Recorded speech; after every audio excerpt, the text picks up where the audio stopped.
gentlemen, the President of the United States.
They're strong, and they're great. These are great people, and thank you very much. This is a very important day to me because we're bringing back an industry that was abandoned, despite the fact that it was just about the best, certainly the best in terms of power, real power. And I'm very honored to be doing this. Other countries went to beautiful clean coal, and they've stayed there for many years, like China. China's opening 2 plants every week.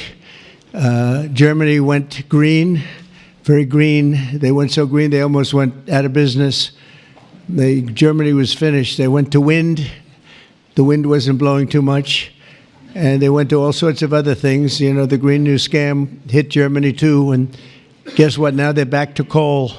They're opening up coal plants all over Germany. We're the ones that aren't doing it. I call it beautiful, clean coal. I told my people never use the word coal unless you put beautiful, clean before it. Right, Doc? So we call it beautiful, clean coal. Beautiful, clean coal. So today, thank you.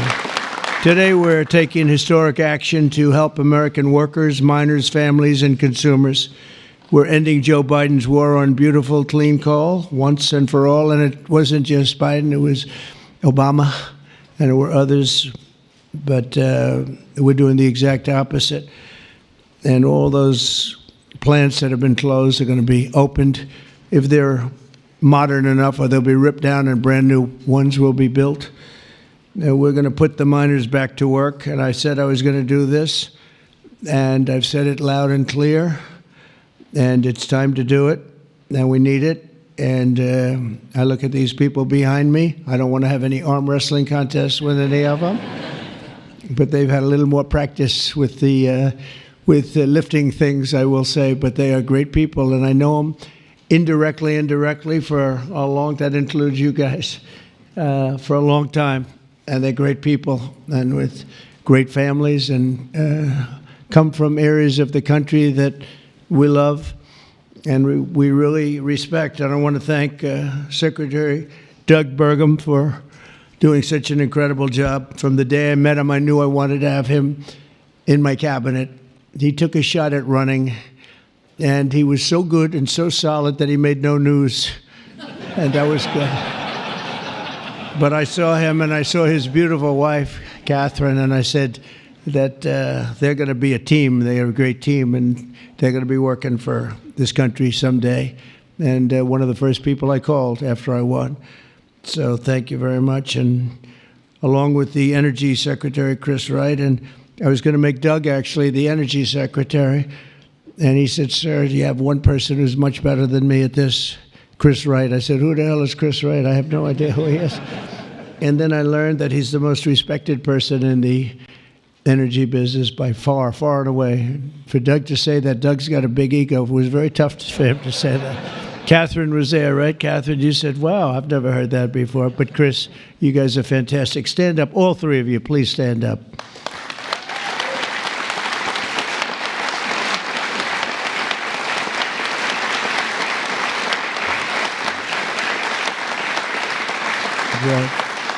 That's a great team. It's no better team than that. And they're going to produce energy the likes of which nobody's seen before. You know, we need to do the AI, all of this new technology that's coming online. We need more than double the energy, the electricity that we currently have. You take all of the electricity in the country right now for houses, for buildings, for everything.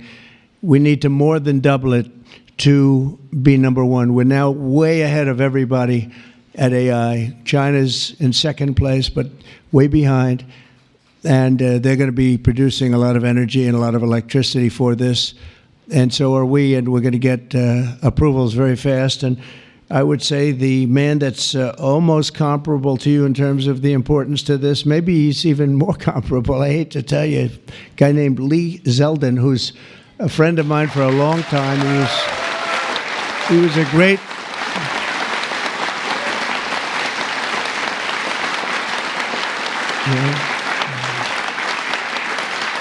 Lee was a great lawyer, and he ran for office, and he won immediately.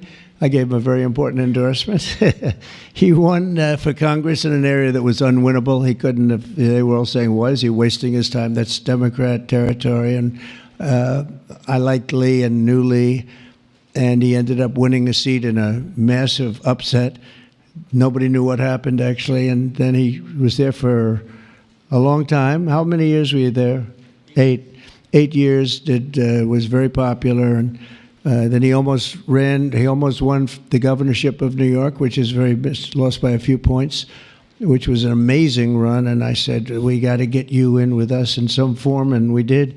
And he's head of the environmental agency, EPA, and doing a great job. And I said, if we have a nuclear power plant, Lee, can you get it approved in less than a month? He said, what? He said, I'll do it faster.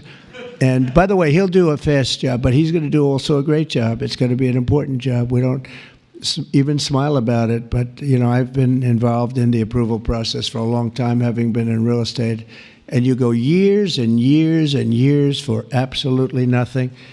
And even in those days, I used to say, you know, this whole thing could have been approved in a week or 2 weeks or 3 weeks, and it would have been just as good. But they'd take you down on the path, and you'd spend years waiting, and then sometimes you get rejected. I wasn't rejected too much. I was the king of zoning. I did well, but it was such nonsense. It was so terrible. The process was so terrible. But this is the big leagues now, and he's the head person in the whole country, and I appreciate it, and I appreciate you doing it. And already they're respecting you very greatly. So thank you very much, Lee. Great job.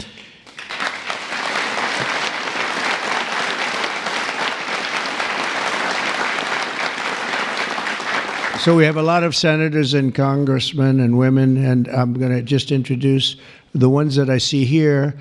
Because you know, it's always a problem when I do this, because I leave one or two out, and that's the end. I never get their vote again. I never get their vote. It takes years to recover, but we'll give it a shot, because Senator John Barrasso, who's my friend and a great gentleman. Thank you very much, John, for being here. Thank you, John.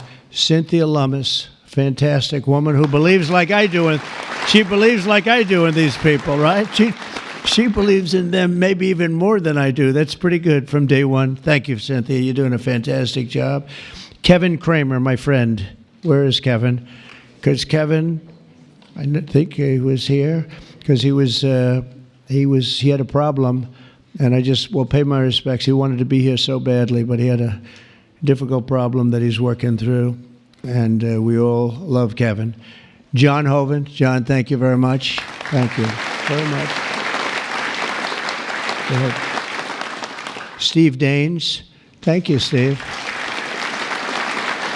And Steve is a picker of great candidates, like he picked a guy named Tim Sheehy, who's here. Where's Tim? Where is Tim? Thank you, Tim. And Tim Sheehy has turned out to be a wonderful senator, and that was your pick. And we went with it, and you were right. And we have a great one in Tim, so thank you, Tim, and thank you, Steve. Shelley Moore Capito. Shelley, thank you very much. West Virginia. From West Virginia, she has to you have no choice. Even if you didn't like it, you have to like all, right? But they were doing a number on you. They were doing a number on you with the coal stuff, and you have not only coal, but you have among the best coal anywhere in the world. So thank you very much. A friend of mine for a long time, I'm the one that got him to change his religion in a sense. He changed the party. He went from a Democrat. I said, Jim, you're not a Democrat. But he changed to Republican, and he's one of the most popular Republicans and one of the most popular political leaders in the country, Jim Justice. I call him Big Jim. Big Jim Justice. Good. You look good, Jim. And he was in the business, and so am I doing the right thing? You would know better than anybody in this room. Am I doing the right thing, Jim? Huh? I think so, right? Thank you very much, Jim. Cindy Hyde Smith. Cindy, thank you, hon. Very good. Good job. People are going to be happy. And all friends of mine. Mike Lee. Mike, thank you very much. We have a lot of people from Congress, congressmen and women, representatives. Morgan Griffith. Morgan, thank you. Thank you very much. Bruce Westerman. Bruce, thank you, Bruce. Bob Latta. Bob Latta. Thank you, Bob. Good job. Troy Balderson. Troy, haven't seen you in a long time since that early race. I endorsed him before anyone knew who he was, and he ended up winning. That was another surprise, right? And that was a long time ago. Yep, you're doing a great job. Thank you very much, Troy. Carol Miller. Carol, thank you. Carol, West Virginia. Riley Moore. Riley. Hi, Riley. Thanks. Mike Boast. Mike, thank you very much.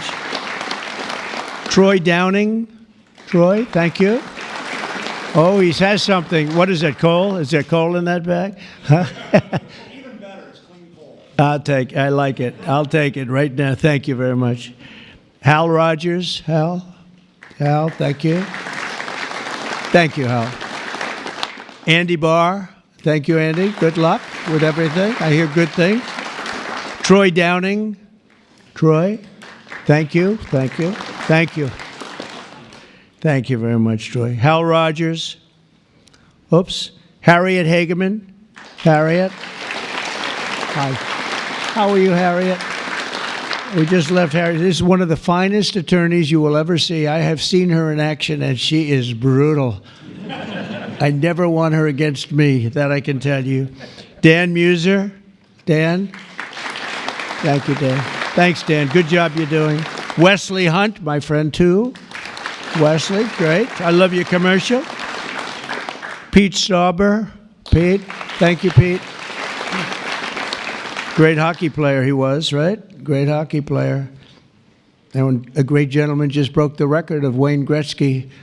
The great one is Wayne Gretzky, but we have another great one too, huh? Just broke the record. It was great. Governor Greg Gianforte. Greg, nice seeing you. Good, Greg. Thank you very much, Greg. Bill Lee. Bill, thank you very much. Patrick Morrissey, West Virginia, just got elected. Mark Gordon. Mark, thank you. Thank you very much. And we have a lot of others, and I'm in trouble because I don't know. I got 5 or 6 others that I see quickly, but I'm just not going to do it. Don't hold it against me because we have to get back to the most important people in the room, these people. You know that, right?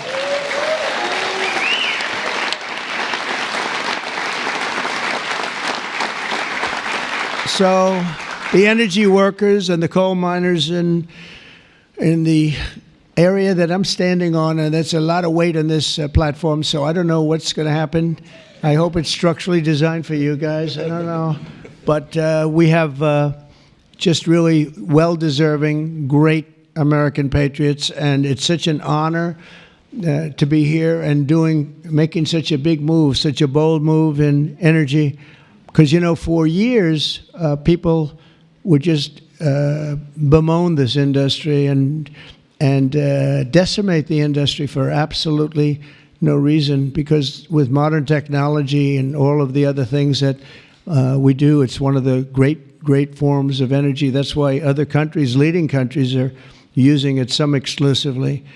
For 4 long years, Joe Biden and congressional Democrats tried to abolish the American coal industry. They did everything in their power while he was awake, which wasn't much, shutting down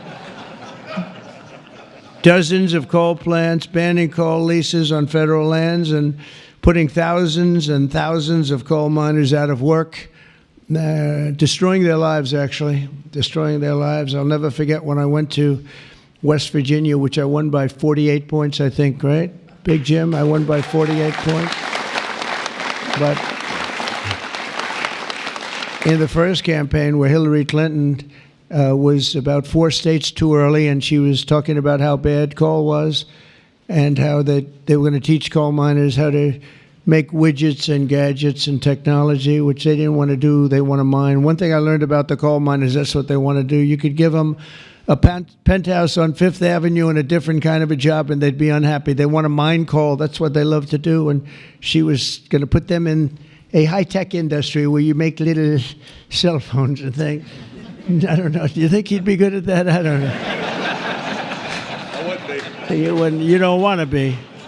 And she was brutal about 3 weeks before, but then she had a problem. She went to West Virginia looking for votes, and that was a bad situation. You remember that? And there was a coal miner around the table with his family, and he was in tears because of what they had done to him and his family.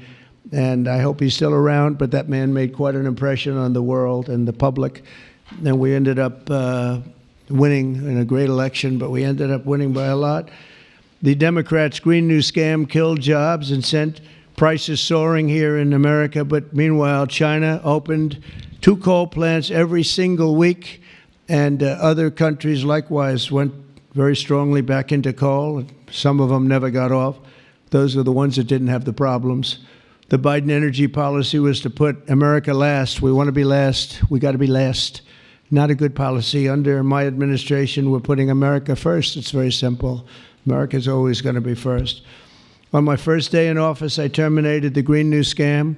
I declared the national energy emergency and withdrew from the unfair, one-sided, and extremely costly to the United States only Paris Climate Accord.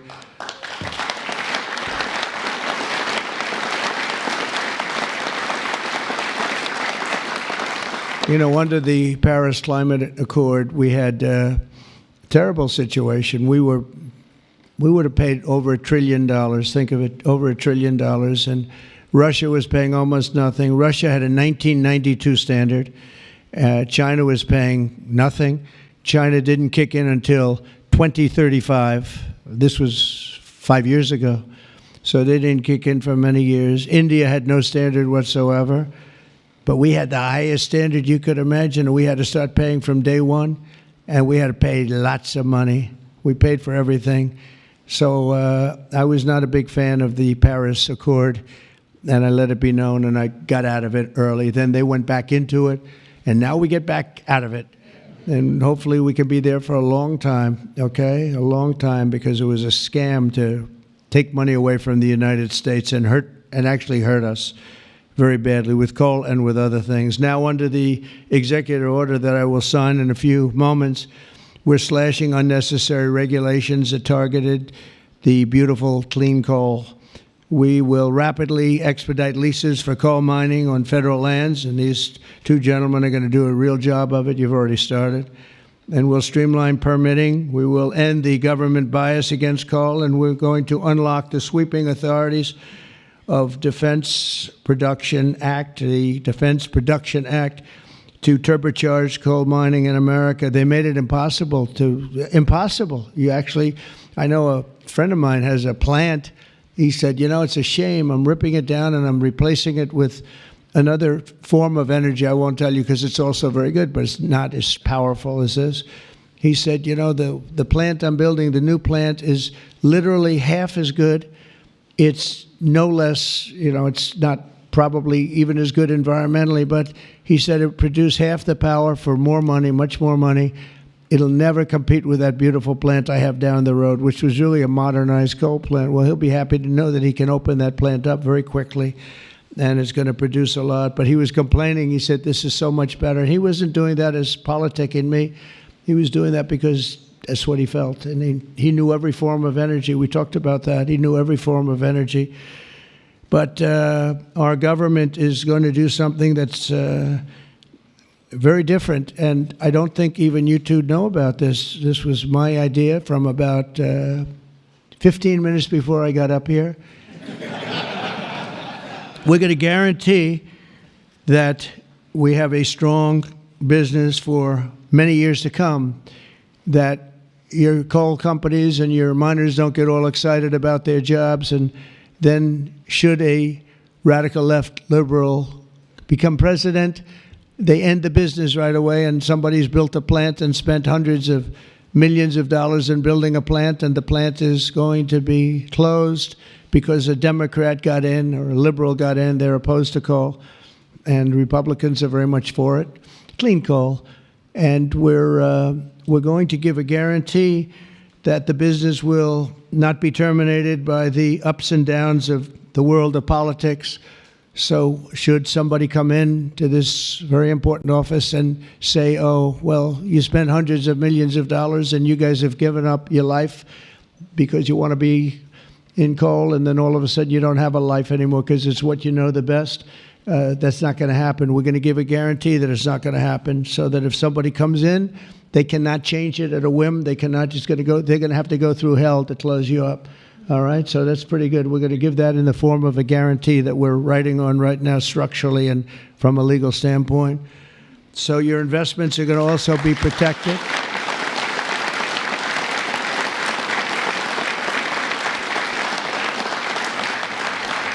And you're going to have no reason to be concerned about your future, your life, or your investment if you're a miner, as this great governor was a miner. Actually, he was one of the larger coal miners. He could fit up here very easily, you know, Big Jim. But he was a great success. But they were very, very tough on him, and he did a beautiful job with a beautiful product. Already under our leadership, the Department of Interior has approved the expansion of the Spring Creek mine in Montana, supporting 280 coal mining jobs and unlocking over 40 million tons of coal. And there's more to come. Spring Creek, big one. And there's more to come in the states of Wyoming, Alabama, Utah, North Dakota, and many others. West Virginia, I can't believe they didn't put West Virginia down. It's lucky I mentioned that, right? Can you imagine if I didn't mention West Virginia? I would have been in big trouble. They didn't mark it down here. It's good to have a president like that can pick that up, right? You think Joe Biden would have picked that up? I don't think so. Gee, they didn't mention West Virginia. I don't think so. I don't think he'd be standing up here either. The value of untapped coal in our country is 100 times greater than the value of all the gold at Fort Knox. And we're going to unleash it and make America rich and powerful again. Under this order, I'm also directing Secretary Wright to use billions of dollars in federal funding to invest in the next generation of coal technology, which is an amazing technology in terms of getting the full potential of coal and also doing it a very clean, environmental way. Pound for pound, coal is the single most reliable, durable, secure, and powerful form of energy there is on Earth today. It's a big statement. You never hear those statements, you know. You've never heard that before from a politician, have you? Well, maybe from that politician, but not too many. But that's the way it is. I say it again. Pound for pound, coal is the single most reliable, durable, secure, and powerful form of energy. It's cheap, incredibly efficient, high density, and it's almost indestructible. You could drop a bomb on it, and it's going to be there for you to use the next day, which you can't say with any other form of energy. You're virtually indestructible. Most importantly, we have more of it here in America than anywhere else on Earth. We have more coal than any other country. You go to Australia, they have fantastic amounts of coal. You know who they sell it to? China. They sell it to China. They're nearby. They sell a lot of it to China. But we have more than anywhere else on Earth. We also have more liquid gold than anywhere on Earth. So we're really an energy behemoth, but we're unleashing that also. That's going to be another part. But I didn't even want to mention that. It's not down here because I didn't want to mention today is about clean, beautiful coal. So I'm going to give this to you. This big guy. Should I give it to him? Yeah. You take that. Thank you, Mr. President. Okay.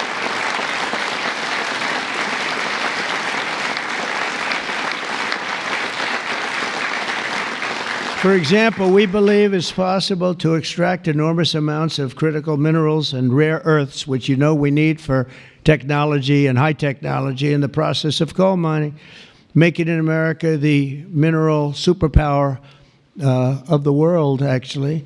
In addition, I'm instructing the Department of Justice to identify and fight every single unconstitutional state or local regulation that's putting our coal miners out of business, and we are withdrawing all of those objections from our government today. It's all being withdrawn. So all of you people that have been fighting for your lives, we are withdrawing all of that today. We have excellent lawyers, excellent. Have you noticed that lots of law firms have been signing up with Trump?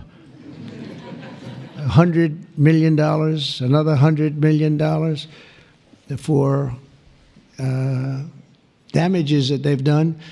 But they give you $100 million, and then they announce that. But we have done nothing wrong, and I agree, they've done nothing wrong. But what the hell? They give me a lot of money, considering they've done nothing wrong. And we'll use some of those people, some of those great firms. They are great firms too. They just had a bad moment, but we're going to use some of those firms to work with you on your leasing and your other things, and they'll do a great job. I think they're going to do a fantastic job. And for those of you that want to know the tariffs, you've been hearing about tariffs, we're taking in almost $2 billion a day in tariffs. $2 billion a day. And we're doing very well.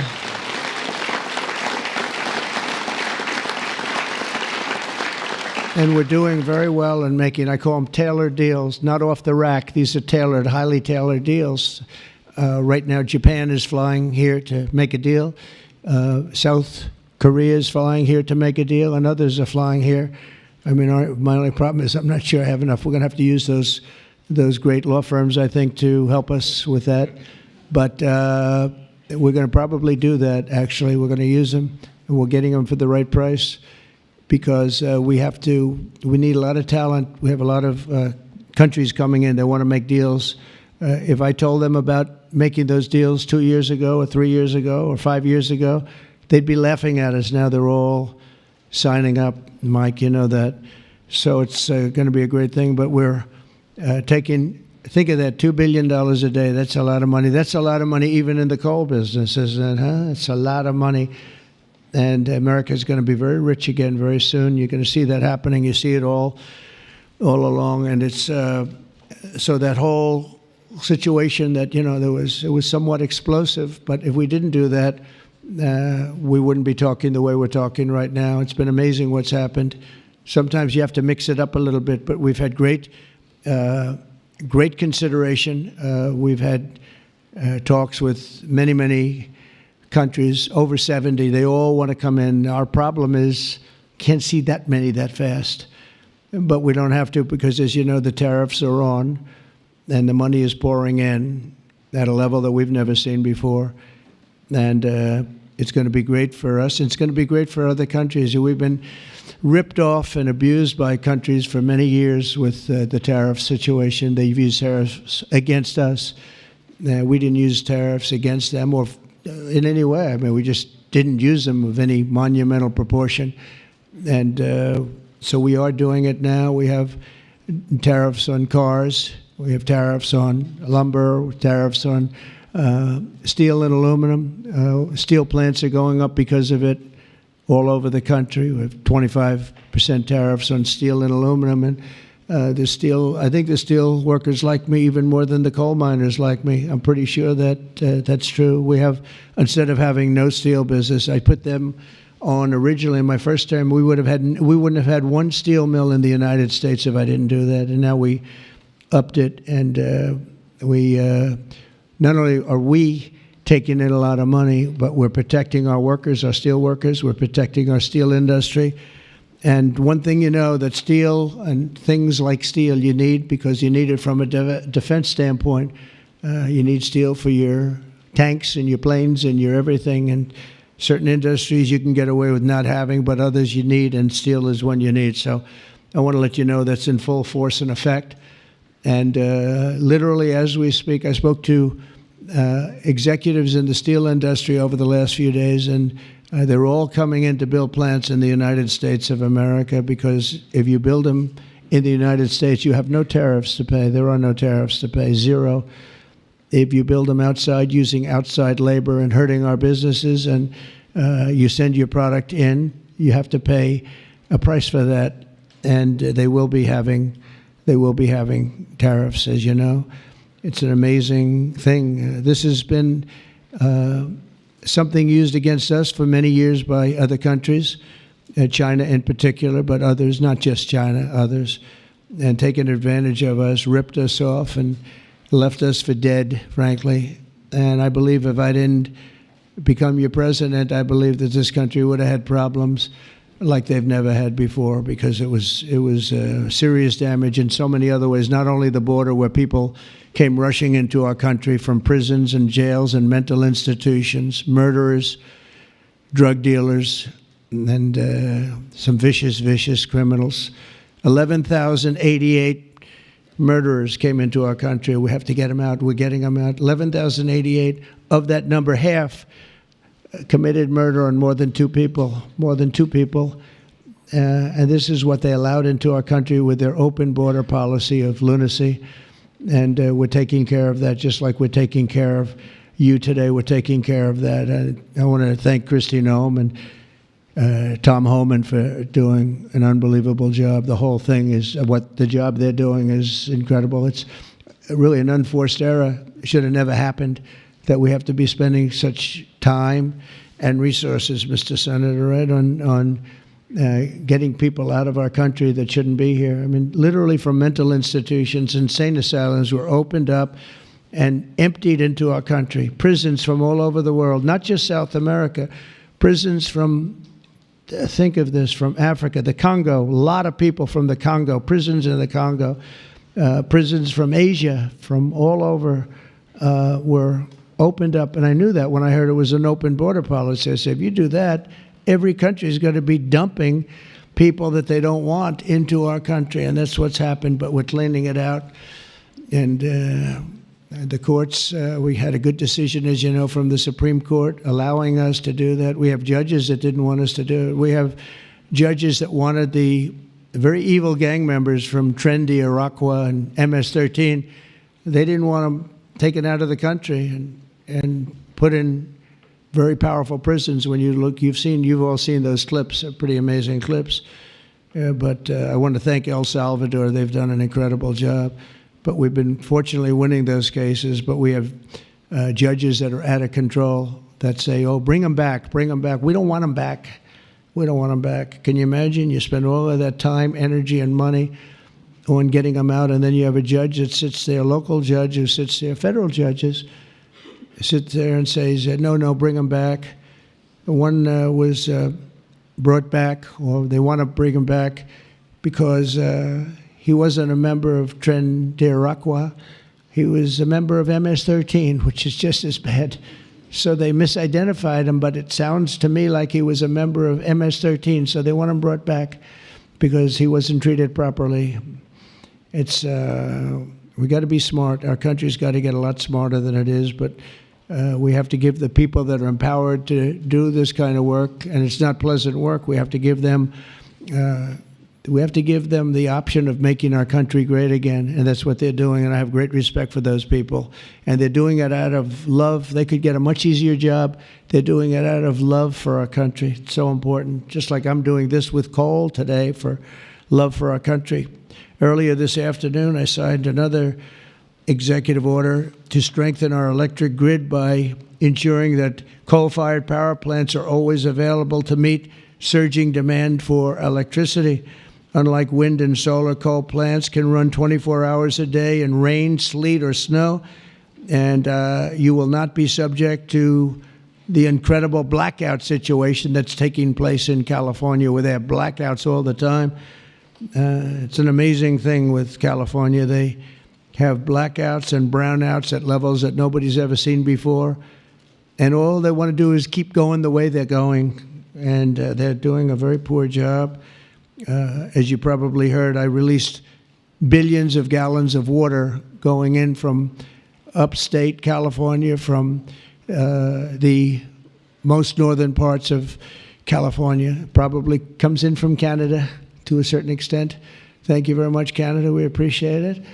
And I released it. It was being sent out to the Pacific Ocean. I've been working on Gavin and some of the politicians for years, and they didn't want to do that because they were protecting a smelt, a fish that was perhaps in trouble, but it's not unique to that area.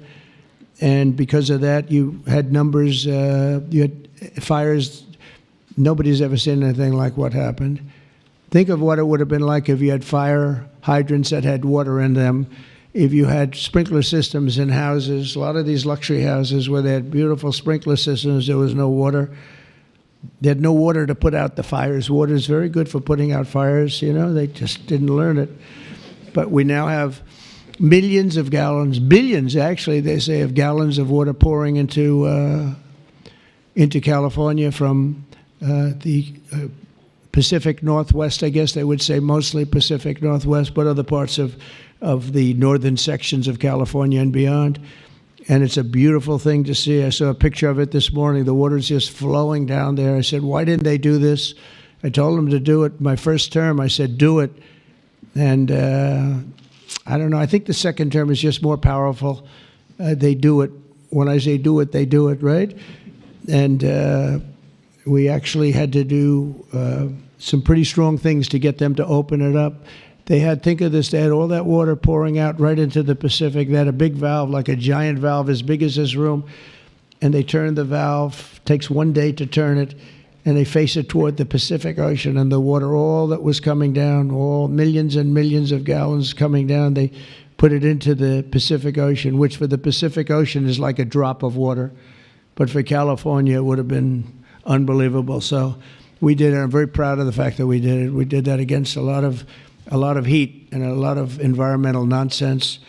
From now on, we'll ensure that our nation's critically needed coal plants, as an example, remain online and fully operational. They're always going to be operational. And again, we're going to have guarantees that government cannot close them down, close you down, and destroy your lives. To that end, I'm also instructing Secretary Wright to save the Cholla coal plant in Arizona, big plant, which has been slated for destruction. We're going to keep those coal miners on the job, going to tell them to just remain calm, because we're going to have that plant opening and burning the clean coal, beautiful clean coal, in a very short period of time. You know all about that, right?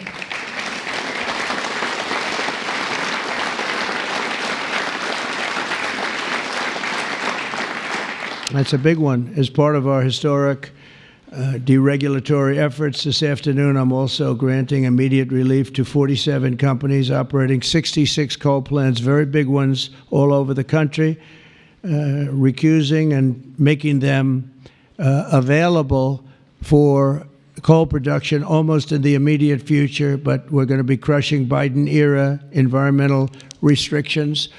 These are restrictions that made it impossible to do anything having to do, frankly, with energy, even beyond coal. It's really beyond even coal. We have clean air, we have clean water, and now we have clean coal. And at the same time, we're going to do other things and with other forms of technology and also energy, like our country has never really seen before and never been known to do before, because of all sorts of restrictions having to do with the Green New Scam, which, by the way, was devised by somebody that never even studied. You know that? They never even studied anything to do with the environment. It was a young congresswoman. She came up with the idea. And based on that, I guess we only have, well, actually, we should have all been gone because they gave us only a few years left on Earth, right? Right, Greg? We were going to be gone. We're all going to be gone. The environment. No, what they have to worry about is the nuclear heat. They don't have to worry about environmental heat. They have to worry about nuclear heat. And if we're smart, we're working on that right now with others having to do with Iran and some other countries. But that's the heat you're going to have to worry about. You don't have to worry about the air is getting warmer. The ocean will rise 1/4 of an inch within the next 500 to 600 years, giving you a little bit more waterfront property. They say this is going to, these guys can handle that. The nuclear we have a bigger problem with, right? So we're going to make sure that that's safe. We're going to make sure that that's safe. With us today are some of the amazing workers who will benefit from these policies, the policies that we're doing and so proud of doing, including Jeff Crow, a miner from West Virginia. Jeff, would you come up and say a few words? Jeff, come on up here, Jeff.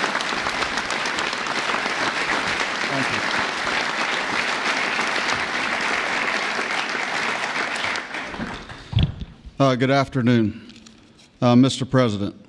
I want to first thank you for having me and my fellow miners here. It is an honor and a privilege to be a part of today's events.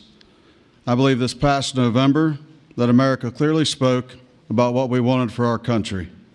It is reassuring for Americans to have a president in office who will truly put the United States of America above all else. Thank you.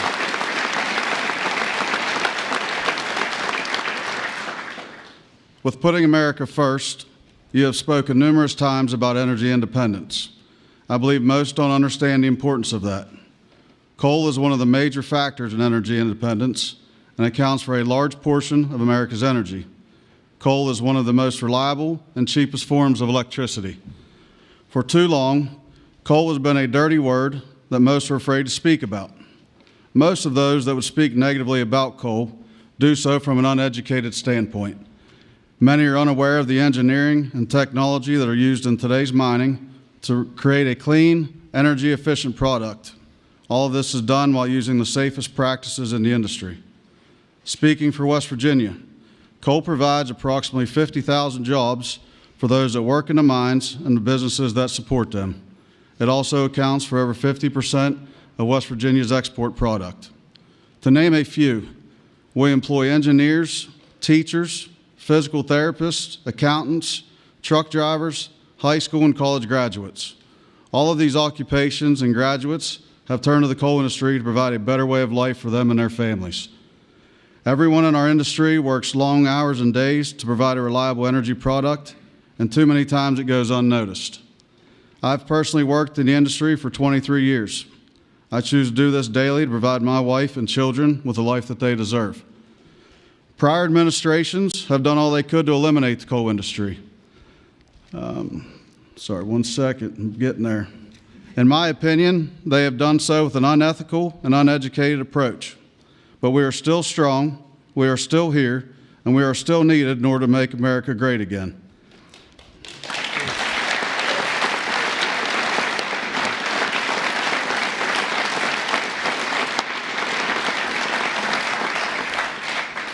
Having a president and an administration that understands the need and importance of coal is more than appreciated.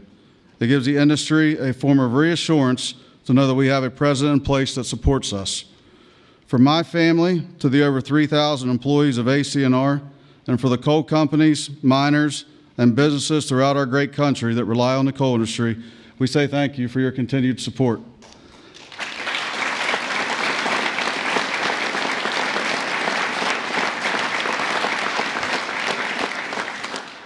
I personally thank you for what you do for our country and for our industry.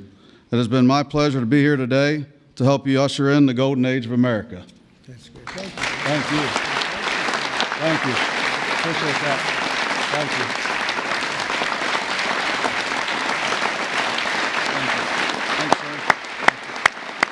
Thank you.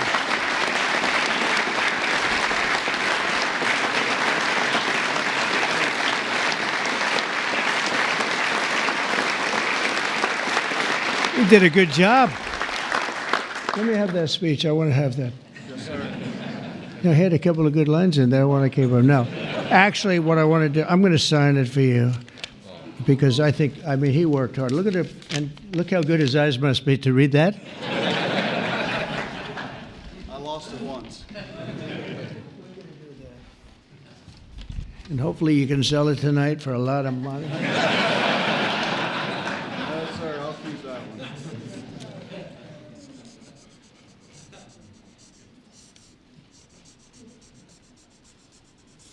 That's great. Thank you very much.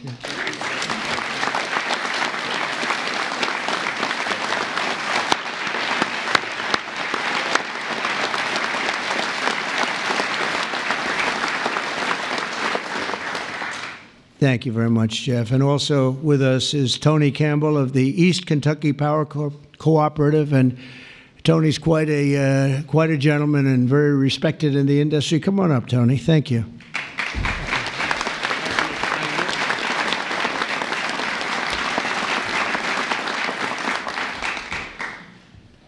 Mr. President, on behalf of East Kentucky Power Cooperative, the National Rural Electric Cooperative Association, and electric cooperatives across this America, thank you for your leadership to restore American energy dominance. Electric co-ops keep the lights on for 42 million Americans across 56% of the land mass. We are owned by the communities and businesses we serve and provide electricity to growing communities, new data centers, and manufacturing plants. Mr. President, electric co-ops are powering America, and we are proud to partner with you and your administration to power America into the future.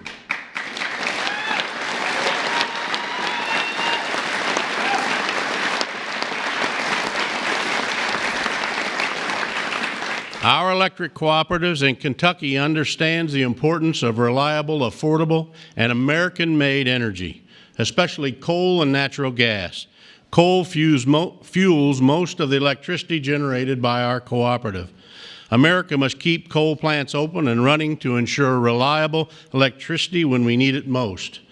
To meet growing demand over the next decade and ensure fuel security, America will need more always available electric generation power, such as coal. And we want to recognize the hardworking American men, women that support our mission. To all America's line workers, our coal miners, thank you for your dedicated service to our country.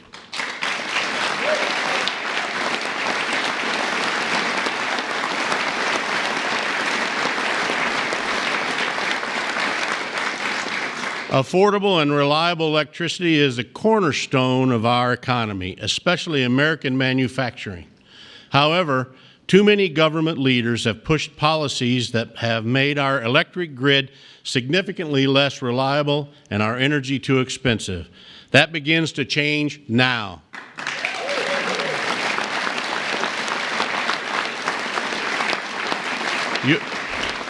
Your actions today will prevent the premature closing of essential power plants and help us meet tomorrow's energy needs. And they will help us continue to deliver reliable, safe, and affordable electricity. Mr. President, thank you in particular for providing immediate, much-needed relief from the Biden EPA regulations that would force the shutdown of critical coal units.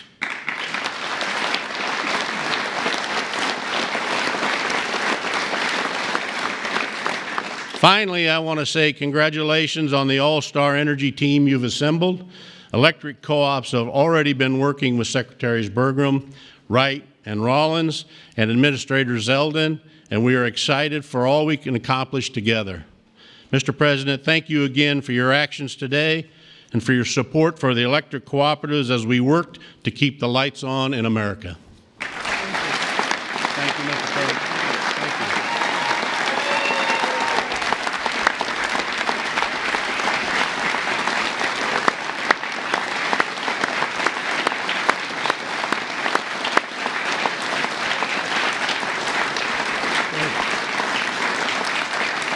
Thank you, Tony.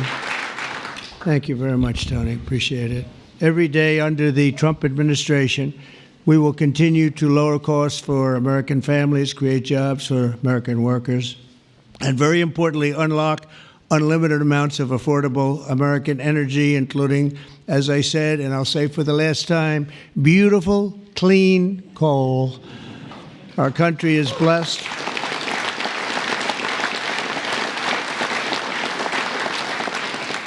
Our country is blessed with the most abundant natural resources on earth, as nobody has what we have. And we're going to use it, too. We're going to use it in a very responsible way. Together, we're going to tap that magnificent potential to give our people the glorious future that they deserve, better than they've ever had in the past. I mean, they had a good future. A little, if you look 20 years ago, they thought they had a good future, and it was ripped away from them, torn away from them with nonsense. And we're not going to let that happen. This is going to be a glorious future for them. And I want to thank everybody for being here. And I want to thank you and you and you and that whole group and our senators, by the way, and our great congressmen and women for being here in such a large number, because you've been helping us make these decisions. These are big decisions, and this is a really big one. And this is one that's going to be, I think we're going to look back and with great pride at what we've done today, not just in putting people to work, but at really reawakening our country. And thank you very much, and thank you all for being here. Thank you very much. Thank you very much.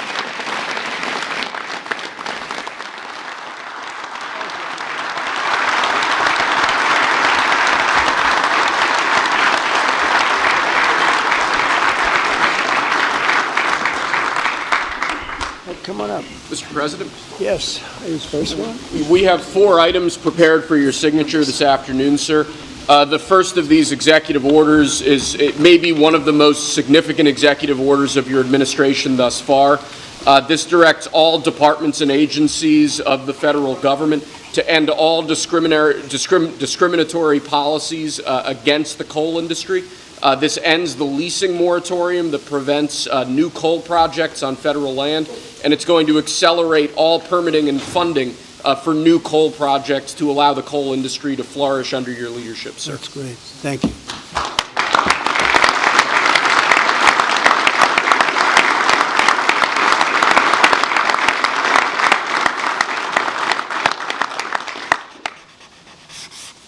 Okay.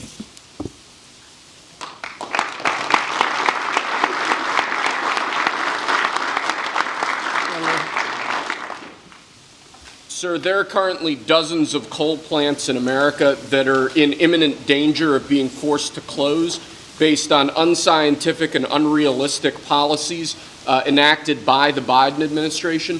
What we're going to do is essentially impose a moratorium on those policies taking effect to protect coal plants that are currently operating, to ensure that they're able to continue producing power and continue providing jobs to Americans in the coal industry. Right. Thank you very much.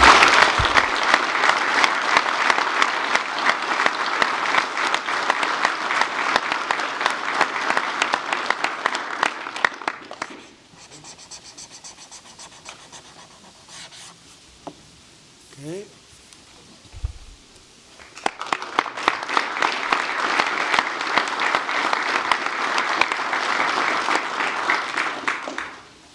Sir, you've made grid reliability and security a key focus of this administration.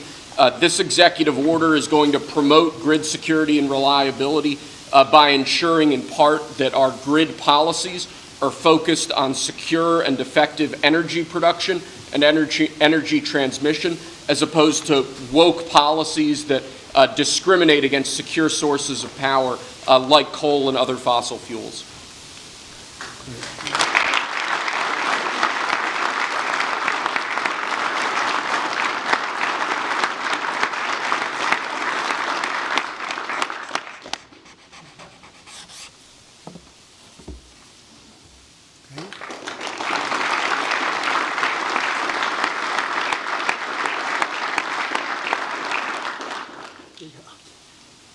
Lastly, sir, one of the biggest problems we have in this space is Democrat states, radical leftist states, enacting policies and enacting an agenda that discriminates against coal, against secure sources of energy, Many of these policies are unconstitutional and illegal, and with this executive order, you're going to be instructing your Department of Justice to vigorously pursue and investigate these state policies that we believe are illegal or unconstitutional.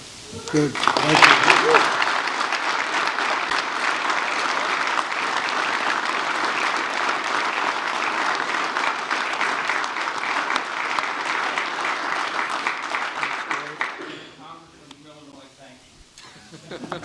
Thank you very much. Great job. He went to Harvard when Harvard was good. It was a while ago.